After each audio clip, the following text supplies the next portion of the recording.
எந்த அரசியல் அடிப்படையில எந்த அரசியலும் தெரியாது. குறைந்தபட்ச தலைவர்கள் குறித்து தெரியாது. தமிழ்நாடு எப்படி வளர்ந்தது என்ற வரலாறு தெரியாது. எதுவுமே தெரியாம ரசிக மனநிலையில் கேள்வியே கேட்க மாட்டோம்னு ஒரு கூட்டம் சொல்லுதுன்னா அது ஆபத்தான கூட்டமா இல்லையா?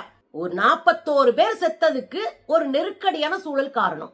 அந்த நெருக்கடியை உருவாக்குனதுல விஜய்க்கு ஒரு பங்கு இருக்கு. ஆனா விஜய் மேல தப்பே இல்லை. விஜய் பொறுப்பேற்கவே மாட்டாரு. விஜய் பாதிக்கப்பட்டவர்களை போய் பார்க்க மாட்டாரு.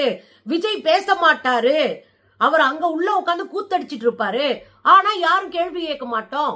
நாங்க அரசாங்கத்தை நோக்கி பொய்யையும் புரட்டையும் இன்ஃப்ளூயன்சர்ஸ் வச்சு நாங்க பேசிக்கிட்டே இருப்போம், நாங்க எழுதிக்கிட்டே இருப்போம் அப்படின்னா இவர்கள் எவ்வளவு ஆபத்தானவர்கள் புரிஞ்சுக்கணும். அரசியலும் தெரியல, வரலாறும் தெரியல, புவியியலும் தெரியல, எதிரிங்க யாருன்னு தெரியல. எல்லாருக்கும் ஃபயர் விட்டுட்டு இருக்கான். பாஜகவுக்கு ஃபயர் விடுறான். இந்த பக்கம் எடப்பாடி கூட ஃபயர் விட்டுட்டு போ, அவர் நம்ம ஊராளு அடிச்சுக்கலாம்.